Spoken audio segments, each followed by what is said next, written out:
Sekiro is the S-tier game. It perfected combat. The gameplay feels like a musical masterpiece of give and take. The parrying and timing of every blow feels like a well-choreographed dance. And once you crack the mechanics, it's just perfection. And last Christmas, I had some time off work and decided to platinum the game. I went to New Game Plus 3 and got all of the endings, and I said to myself, this year is the year I'll start making some Sekiro dioramas. So here we are, starting off with the iconic castle gate defender, Gyobu Oniwa. To kick things off, I'll get both Gyoubu Masataka Oniwa and Wolf prepped and set off on the printer, and we'll start by building out the castle grounds. We'll start with a flat bit of old bookshelf and a block of XPS foam, then smack it into a bunch of different random pieces. Then get these random pieces all stuck down to the base to give us some undulating ground. Why did he have to do the thumbs up? And now we need to fill the gaps with some gap filler. It'll hide the seams, whilst also giving a bit more structural integrity to the foam. Now let's turn up the volume and mash the foam up with some hardcore rock.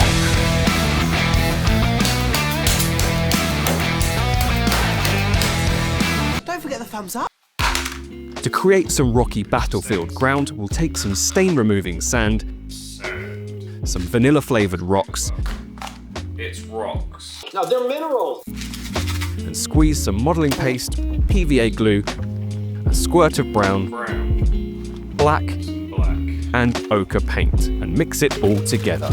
Once mixed, we'll have a tub of horrific-looking slop, which we can slap onto the foam. Slap. Looks like a messy pile of shit. And with our impressive pile of mud, I'll start adding some extra colour to it by dry brushing on some varying shades of umbers and ochres mixed together.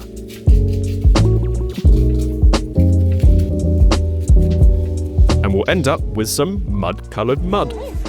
And onto our impressive mud, I'll begin adding some naturalistic nature in ways of small burnt dark bushes and very small clippings of this dried out mossy looking fern leaf. I can let the nature dry off and settle down to one side and turn my attention to building out some of the structures you find around the grounds, starting with this guard watchtower.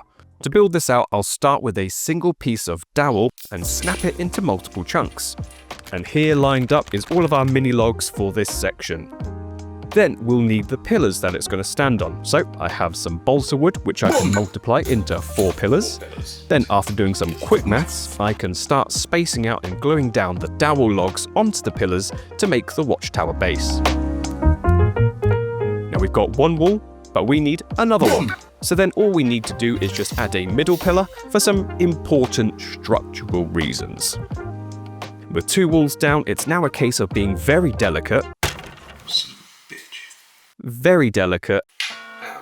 and stacking the next row of logs on the sides. And with that, we have ourselves a freestanding watchtower base. Now for the main cabin part of the tower, I'll start with the floorboards made out of thin balsa wood sheets, cut to size, and begin gluing them to the top of the base. For the roof, I'll take 2 small rectangular sheets of balsa wood, stick on some smaller sheets underneath for some thickness, then hot glue them to meet in the middle and make ourselves a nice little hat. A hat. And give this hat its own little hat at the top with this small beam, and we can move on to doing what I should have done before doing any of this, and adding some natural wear and tear and battle damage to the wood by gracefully and carefully slicing away at the wood with a hobby knife. Oh.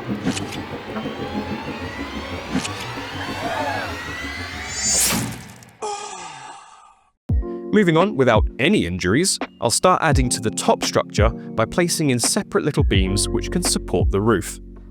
And to finish off the roof, I'll start by adding all the little decals that you can see when looking up close at it in the game, like these front and back pillars here. Also adding in these little beams that sit underneath the roof for more important structural reasons. Give the top some border framing, and then add these little sticky out nodes to the front and the back. It can be extremely fiddly working with these little bits.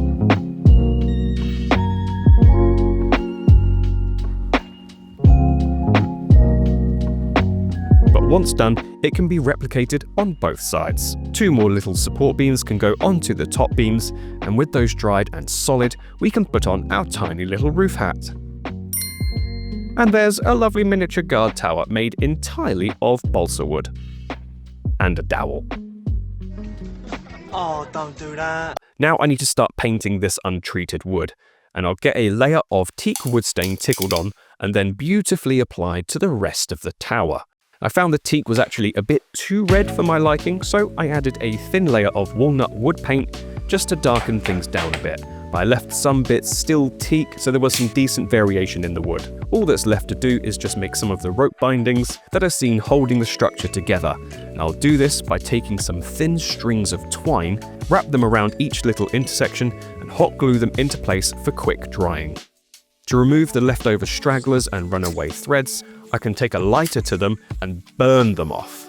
That's the look we want, and I can replicate that all over the watchtower for the finishing touches. With the watchtower cooling off to one side, I'm going to start making the palisades you find scattered around the castle grounds, using these dangerous weapons known as kebab sticks. Fucking stab my head.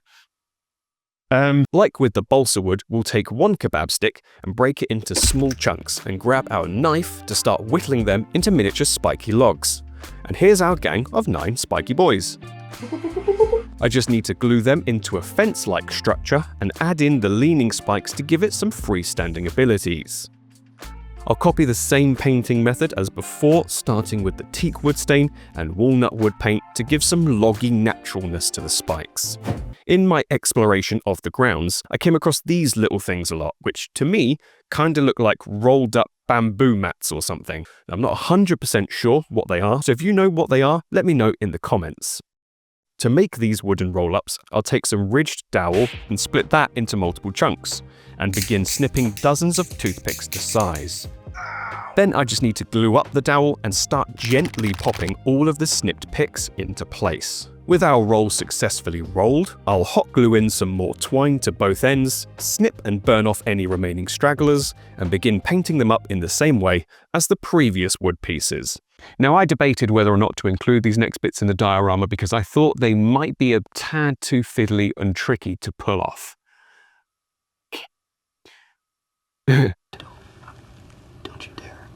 But there are these flags that are scattered around the grounds that you can see with lots of different writings, and some have on them what I assume to be clan insignias. Now, I don't speak or read Japanese, so I wasn't going to do them, but they do look pretty cool, so I'll take some fancy toothpicks that come with these little ribbed tips and start cutting them up to create varying flagpoles. For the flags themselves, I wanted to experiment with 2 different methods and see which one works best. On some parchment paper, I'm grabbing my matte Mod Podge and 6 sheets of flag-appropriate sizes of paper, 3 of which are cut from toilet roll, they're fresh, don't worry, and 3 are from tissue paper. I'll thin out my Mod Podge with some water and spread it thinly over each sheet of paper. The Mod Podge will add some strength and rigidity to the paper while still remaining flexible and won't tear once I start painting them. Once dried, the toilet paper has come out with some good texture and rubberiness, and the tissue paper is a bit sharper, so I think I'll go with a mix of the both for our 3 flags. I'll start painting each flag to resemble one of the many flags you'll see scattered around the ground in-game, the trickiest of the 3 being this one here, which has the writing on it. So I'll do my best to mimic what is written by marking out the symbols in pencil and then following the lines with some black paint and a very fine tip brush. And with a flag successfully written in what is probably terrible Japanese gibberish, I'll add some rips and tears to the bottom for a bit of battle scarring. Just got some battle scars, dude. Then go back to my childhood school days where we used to make old-fashioned letters and coffee stain them to make it look old-like, and stain the flag with some thinned out oil wash for that lovely weathered look. Then I just need to paint up the 2 remaining flags with the insignias on, one version in navy and cream, and the second in cream and navy. With those complete, we have our 3 finished flags, ready to get glued up onto their respective flagpoles, which I'll delicately prime black. Did I really just break that? I did. Once delicately primed black, I'll add in some little gold details to the ridges for some added spice. All painted up and ready to have the flags attached to them using some superglue. And there are the 3 finished flags, ready to be planted in the ground. Flags are done and the prints are cooked, which means I can get them cleaned up and ready to start painting. But first, I need to get them freed from their supports and tidied up before priming. The Gyobu STL is from good friend of the channel, Realstone. Go check out their Patreon for more amazing Souls-like goodies, just like this awesome print. For ease of building and painting, I kept the rider and the horse separate, and this is how they look together. I'll start by priming them both black, and then once more from a top-down angle with some grey sear to create some zenithal highlighting. I'll still keep them separate for painting purposes and begin with the horse.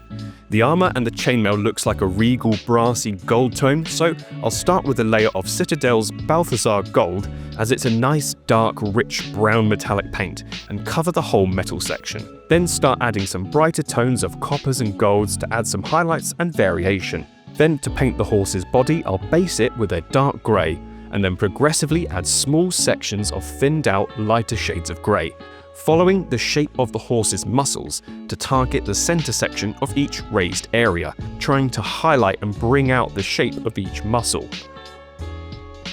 I'll paint the rope bridle in a ropey tone, and I'll finish off by highlighting the mane with some brighter greys and off-whites. I'm just dry brushing them on for the sake of ease, and the horse is done. We can turn our attention to the demon rider himself.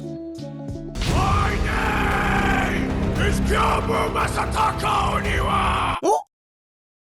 I'll begin with some bone tone contrast paint to go over the highlighted fur cape on his back, then base all of the metal armor sections and the spear with some dark iron metallic paint. The trousers will get some light dusty brown, and then the leather parts of the saddle a nice darker mid-brown tone, and any edges and highlights of the saddle will be done in the same dusty light brown.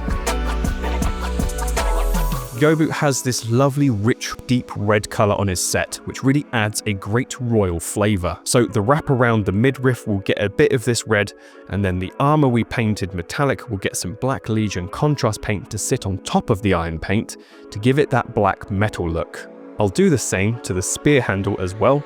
Is it a spear or is it a halberd? My terminology ain't the best. Pretty sure it's a spear. In fact, I'm certain it's a spear. Anyway, the saddle will get a coating of black contrast paint to finish it off, and the spear handle will get some ropey tones, and then finish off the basing with some flesh tones to his face and his exposed hand. Highlight the cape with some brighter bone tones, the armor and the spear with some lighter silver to make it look a bit more metallic in the mid-tones. A bit of oil wash to the rope colours will give them some depth of flavour, and I can begin adding in the rest of the royal red decals to the edges of the armor plates.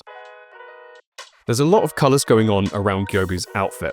There's some gold decals on his helmet and chest, and also a gold insignia on his torso, which I'll just freehand at this point and hope for the best.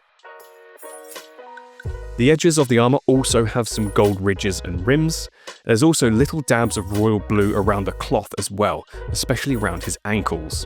His demon horns get a bit of bone tone, and we can add in the metallic silver to the blade, and finish off by dry brushing on the highlights to all of the rope and bone tones across the model.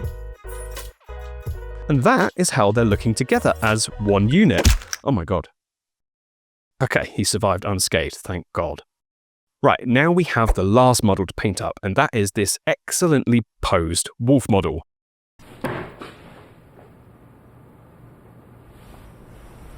I mean, just be yourself. Yeah. I'll leave a link in the description for all of the STLs used in this diorama.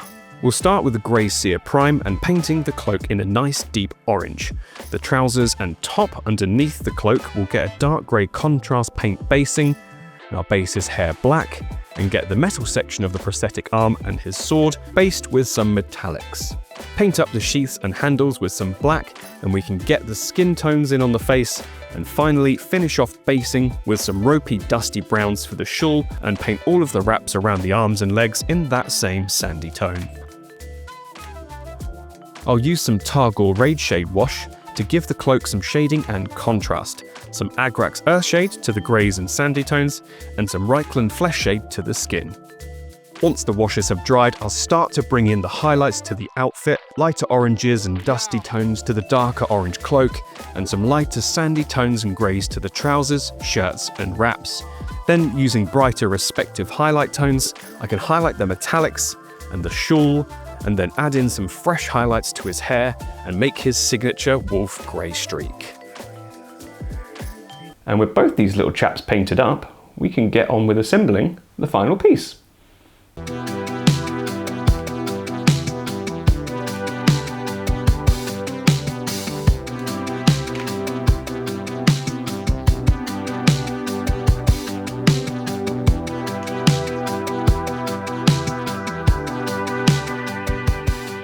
Now, with the diorama base piece together, I need to add the final flourish, which is some of this fine snow powder, as this is a snowy region.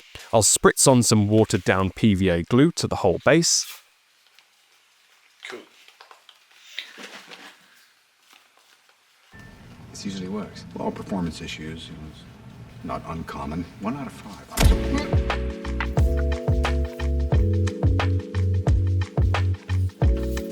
With it spritzed up, I'll start generously sprinkling on this snow powder, not covering everything and hiding all our natural muddy goodness, but just enough to sell the effect of a snowy scene with some more melted areas, blending in to the mud. Then I'll shove the flags in place, and we have ourselves a completed base. So here's how it's looking with all of the bits in place and the snow has dried and it is settled. It feels like quite a cool little battle scene. I was going to print and put in some like dead soldiers and like horses and stuff that you see in the game, but with how kind of like compact and like concentrated I wanted to make this, I thought that might make it look a bit too cluttered. So all we have left to do is just attach our little models onto the piece, and I'm going to do that via magnets, which I have attached to the base here. Yeah, bitch! Magnets! Oh! And we can take a look at some glamour shots.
Thanks very much for joining me on our very first Sekiro diorama of the channel. I can't believe it's taken me this long to do one, but we're not stopping here. I've got a list of Sekiro dioramas lined up in the background that are following on from this one, which I'm releasing some sneak peeks on the Patreon, so head on over there if you want to check out what's coming up. Big thank you to all of my patrons who continuously support the channel. We'll have one more big boy Sekiro model coming out before the end of the year, and in the new year, we'll have some very big channel announcements coming out. So thanks again, stay tuned, and don't you dare go hollow.